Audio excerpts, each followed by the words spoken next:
Whether you are a beginner bird watcher or have been birding for years, stay tuned because these 10 tips are going to help you find more birds no matter your experience. Everyone loves to spot owls, but did you know that there's actually a great way to find owls during the day? Here's how to do it. First, you gotta find birds that are making a racket.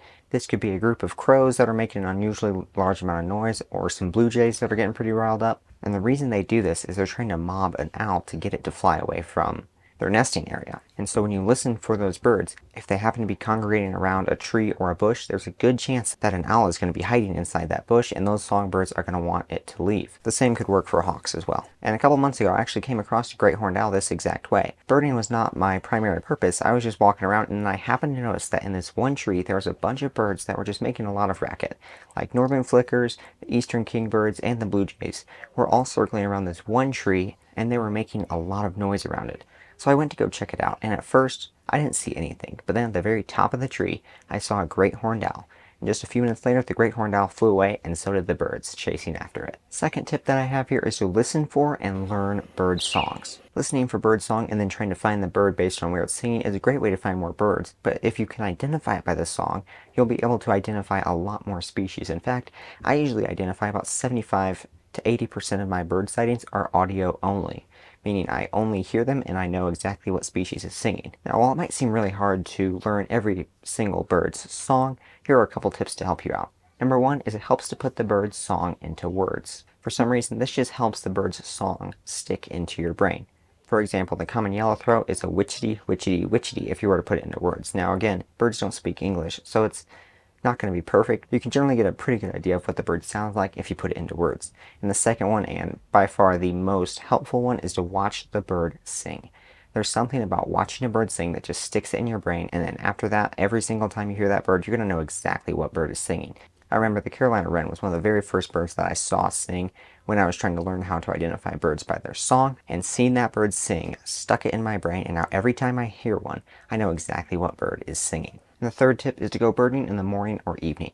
While not necessary to see birds, it greatly increases your chances compared to going birding in the middle of the day. Temperatures are usually cooler in the morning, and so birds are going to be most active during that time. And speaking of when to go birding, if you go birding during spring or fall migration, your chances are greatly enhanced at finding more birds, especially with spring migration. There are just going to be more birds in your area during the spring or fall than any other time of the year. Generally speaking, spring migration lasts from April to May, although it depends on what part of the country or continent you are in. For example, South Texas usually has its peak spring migration in late April, while New York doesn't get its peak migration till the second week of May. And so spring migration does last for several months, but fall migration lasts even longer. Generally, it lasts from September to early October, but shorebirds begin migrating as early as August or even mid-July. And sparrows don't get to their wintering grounds till mid-November. If you want to spot more birds, the best way to do that is to look for movement. Birds move often, and the best way to find them is when they're moving. It's really hard to notice movement when you're walking, so make sure you slow down a little bit and scan your surroundings to make sure that you're not walking by any slow-moving birds. Some birds, like owls, don't move around a whole lot, so if you just stop and scan the area that you're birding in a couple times every now and then, it greatly enhances your chances of finding more birds. And one of the best ways to find more birds is to look for water. Especially in the desert, there's not a whole lot of water, so if you just stay by a water source, birds are going to come because they need water. Now in the spring, there's probably going to be more water around your local area depending on where you are, but in the summer, a lot of that water is going to be dried up, and therefore birds are going to congregate around one water source more. Moving water is typically best, so if you have a bubbler or fountain in your bird bath, that is a great way to attract more, and because the water is moving, the birds can hear it even when they're flying or migrating through, and so you're going to attract more birds that way. My next tip here is to wear muted and natural colors when you are out birding.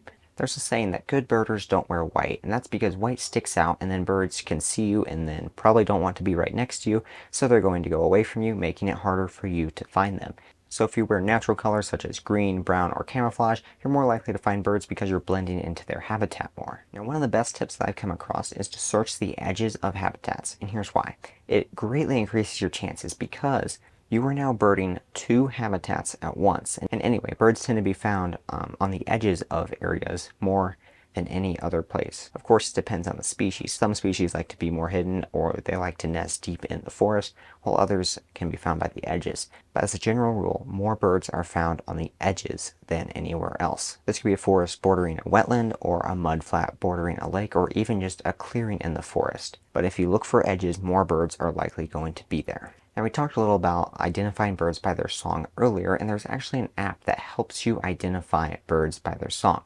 It's called Merlin Bird ID, and this app has a lot of features, but one of the most helpful features on it is called Sound ID. And it can take a jumble of bird song and tell you exactly what is singing. And I found that about 90% of the time it is accurate. And one big drawback to this is you do need some self-service so that it can get your location and provide relevant birds. Otherwise, it does not work very well at all. And inside the Sound ID feature, it actually has a whole list of the birds that are singing and allows you to play those calls so that you can check it and make sure that it is identifying them correctly.